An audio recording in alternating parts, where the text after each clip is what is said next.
भाई मेरा नाम है विपुल और भाई स्वागत है आपका मेरी एक नई वीडियो में। भाई आए हैं हम ऐसी लोकेशन में, सुंदर सी लोकेशन में, ऐसी सुंदर सी गाड़ी के साथ। तो भाई आज बात करने वाले हैं बड़ी ही इंटरेस्टिंग गाड़ी में, जो कि एक बहुत ही मारुति का एक बहुत ही फेमस जो है भाई प्रोडक्ट हमारा रहा है भाई, मारुति सुजुकी अल्टो। भाई 2005 से स्टार्ट हुए थे, ये लॉन्च हुई थी हमारे भारत में। और भाई आज के इसमें भाई इन्होंने सेल्स में भाई एक तरफा राज कराया भाई इस गाड़ी ने। क्यों भाई? इसकी मेंटेनेंस ने, इसकी सेल ने, इसके एवरेज ने, हर चीज़ ने इस गाड़ी को भाई इंडियन मार्केट में इसको फेमस बनाया भाई। इसकी कई लाख यूनिट्स हमारे इंडिया में जो है भाई सेल हो चुके हैं। ये जो आपके सामने खड़ा है भाई, ये है 2011 का LXI। 2011 का ही वेरिएंट है भाई LXI। और भाई इसमें जो है भाई LXI फेमस था भाई। उसके बाद वो 2012 में बाद में आया था भाई K10 इंजन। इसमें मिलता था भाई 0.8 लीटर का इंजन, जो कि प्रोड्यूस करता था 47 bhp with something like 62 Nm of torque. तो भाई पावर के मामले में तो ये कुछ इसकी स्पेसिफिकेशन थी। तो भाई इस तरह की मिलते हैं, हमारी गाड़ी। अगर मैं फ्रंट लुक से बात कर लूँ तो इस तरह की इसकी नॉर्मल भाई फ्रंट लुक हमें मिलती थी। LXI है भाई, इसके VXI में भी हमें कोई फॉग लैंप्स देखने को नहीं मिलते थे।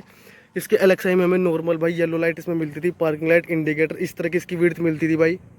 1475 mm इस गाड़ी की हमें विड्थ मिलती थी भाई। जो इस गाड़ी की भाई एरोडायनेमिक्स भाई वैगनार जो है भाई इससे ऊंची आती थी, लेकिन ये है भाई बिल्कुल इस तरह की हमारी छोटी सी स्पेस में कहीं से भी गाड़ी निकल जाती थी। फेंडर पे हमारा इंडिकेटर यहाँ पे मिलता था, जो कि येलो है भाई। ये तो वाइट उस टाइम पे आप नहीं सोच सकते थे। इस तरह के हमें ORVM यहाँ पे मिलते थे नॉर्मल प्लास्टिक के भाई। ये 2011 का वेरिएंट है और ये 50,000 गाड़ी चली हुई है। 2 वॉशर हमें मिलते थे यहाँ पे, 2 वाइपर और सिंगल वॉशर के साथ। यहाँ पे भाई जो है बिल्कुल मारुति ने कोई कॉस्ट कटिंग नहीं करी, वरना आप इस रिनोल्ट क्विड देख लो, उसमें एक सिंगल वाइपर आता है, लेकिन इसमें हमारा डुअल वाइपर यहाँ पे आता है भाई। ये 2011 का ये वेरिएंट है। इस तरह की भाई हमें कुछ इसकी गाड़ी की लेंथ मिलती है भाई नॉर्मल। हमें इस तरह के यहाँ पे लोकल लोग ब्लैक हमें ये यहाँ पे मिलते हैं। और ये हमारे अंदर से लोकल लोग गाड़ी करने के स्विच हमें मिलते हैं। 160 mm इसकी ग्राउंड क्लियरेंस है भाई। ये गाड़ी जो है भाई इस तरह के गाँव के इलाके में ज़्यादा फेमस हुई थी भाई ये गाड़ी। अगर पीछे से मैं बात कर लूँ तो इस तरह का हमें नॉर्मल यहाँ पे भाई बैक लुक इसकी मिलती है। How mounted lamps, Alto LXI हमारा यहाँ पे भाई क्रोम आफ्टर मार्केट यहाँ पे लगवा रखा है भाई। नॉर्मल वाइट कलर हमें इस तरह को कोई डिफोगर वाइपर तो आप इसमें भाई सोच भी नहीं सकते। कि मैं आपको इसका बूट स्पेस दिखा देता हूँ ओपन करके।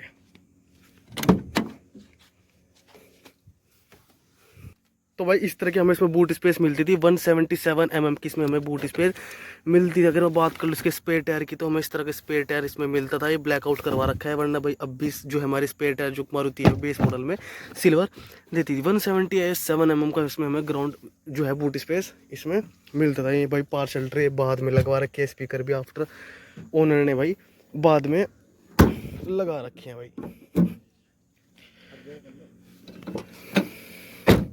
तो भाई बाहर से तो इस गाड़ी में यही कुछ था। अब चलते हैं भाई इस गाड़ी के इंटीरियर में।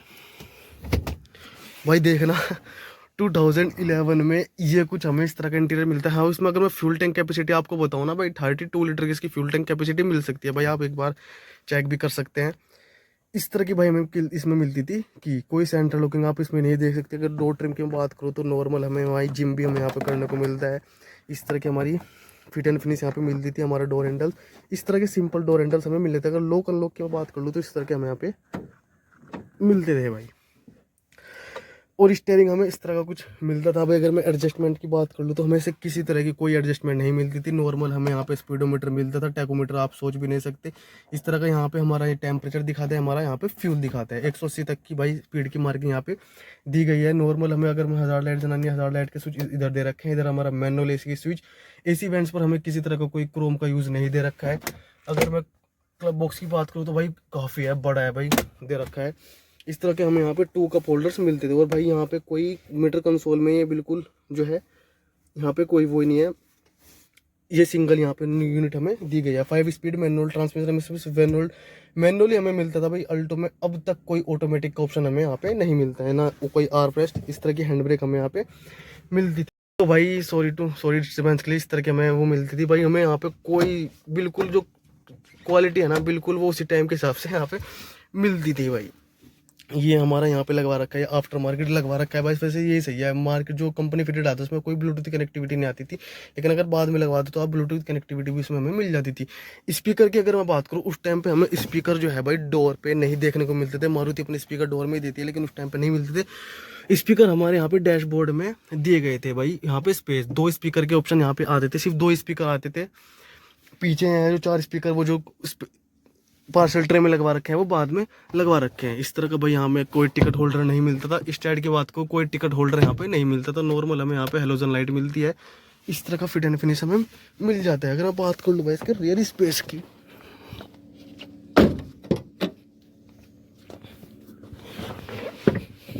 तो ये मिलते हैं हमें भाई कुछ इसकी जो कि बिल्कुल भी कंफर्टेबल नहीं है भाई। देखिए, अगर जो सामने का बंदा है वो 6 फीट का है, वो अपने अकॉर्डिंग एडजस्ट करेगा तो थोड़ी सी भाई यहाँ देखो आपको प्रॉब्लम हो सकती है। गाड़ी छोटी है, इसकी सीट भी थोड़ी सी छोटी है, थाई सपोर्ट भी आपको तो ज़्यादा खास नहीं मिलेगा, डिसेंट सा मिलेगा। तो इस तरह की लेग स्पेस भाई आपको ज़्यादा खास नहीं मिलेगा। हालांकि भाई हेड स्पेस इसका ठीक है बिल्कुल, लेकिन आपको लेग स्पेस में थोड़ी प्रॉब्लम हो सकती है भाई। और बीच में दिया गया है एक बहुत बड़ा हम्प, तो जो बीच में बंदा बैठेगा भाई उसकी तो ऐसी तैसी हो सकती है। बैक सीट से कुछ इस तरह का दिखता है इसका डैशबोर्ड। अभी भाई इस गाड़ी को हम चला के देखेंगे, इस गाड़ी की क्या कुछ परफॉर्मेंस रहती है भाई। तो भाई चलते हैं। तो भाई अब इसका थोड़ा सा दिखा देता हूँ मैं आपको ड्राइविंग एक्सपीरियंस की, इसकी क्या कुछ हमारी आवाज़ रहती है। मैनुअल ट्रांसमिशन में है भाई। एक बार मैं आपको इसको स्टार्ट करके इसकी कैबिन में क्या नॉइस हमें मिलती है वो एक बार मैं आपको बता देता हूँ। इस तरह के हमें यहाँ पे कुछ साइंस आ जाते हैं हमारे भाई हैंड ब्रेक के और इंजन स्पेसिफिकेशन के।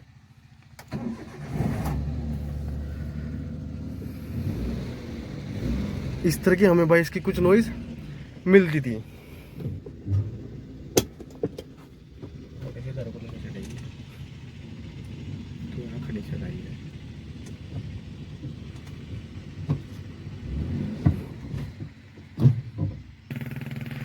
तो भाई इस तरह की हमें नॉइस मिलती थी। और मैं आपको बात करा दूँ, ये एलेक्स है भाई, उस टाइम पे एलेक्स इसका ही वेरिएंट आता था। और इस गाड़ी में भाई आपको पावर स्टीयरिंग देखने को नहीं मिलती थी। इससे ऊपर की अगर मैं बात करूँ, इससे ऊपर एलेक्सा ही आता था, इससे ऊपर एलेक्सा इससे भाई ऊपर आता था। एलेक्सा ही में आपको भाई पावर स्टीयरिंग मिल जाता था, लेकिन इस वाले वेरिएंट में आपको कोई भाई पावर स्टीयरिंग देखने को नहीं मिलता था। उसकी कमी अलग ही छिलक रही है भाई, बहुत हार्ड इसका स्टीयरिंग जो है हो चुका है भाई देखो, नो डाउट अगर 2 बंदे बैठे हैं और अगर 2 बंदे यहाँ पे बैठे हैं और आप विदाउट एसी चला रहे हो तो परफॉर्मेंस तो आपको ठीक मिलेगी। 62 जो उसमें 47 घोड़े दे रखे हैं वो बिल्कुल आपके दौड़ेंगे। और भाई जो गांव की रोड्स तो इस तरह की होती है, ग्राउंड क्लियरेंस आपको बहुत देख दाख के चलानी पड़ती है, जो क्योंकि रोड्स कंडीशन गाँव की भाई थोड़ी ऐसी मिलती हैं।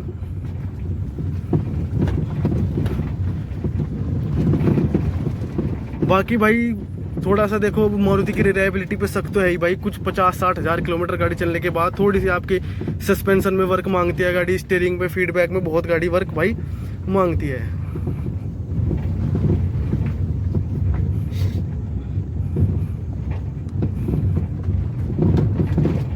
स्टीयरिंग भी इसका भाई थोड़ा सा हार्ड हो रखा है, तो ये कुछ प्रॉब्लम्स हैं। बाकी भाई गाड़ी नो डाउट, अगर आपको एक छोटी कार चाहिए, एक थोड़ी लोकल्स के लिए गाड़ी चाहिए, तो भाई ये बिल्कुल नो डाउट आपके लिए सबसे बेहतरीन होगी। तो भाई ये थी अपनी एक छोटी सी वीडियो। होपफुली अगर आपको सही लगी हो तो लाइक करना। वीडियो देखने के लिए आपका धन्यवाद। जय हिंद, जय भारत।